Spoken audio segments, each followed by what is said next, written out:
Migwagwa miswahili kuvurika mabiriji ya chibatani zavana zvikorone zvipatara zvave pedyo nevanhu vemisha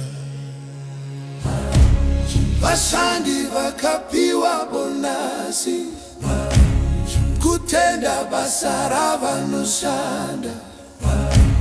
Zimbabwe tiri pamwe chete tichimba nerwendo rutsva. Long live Baba, Mwari ropafadza. Long live Mwari ropafadza.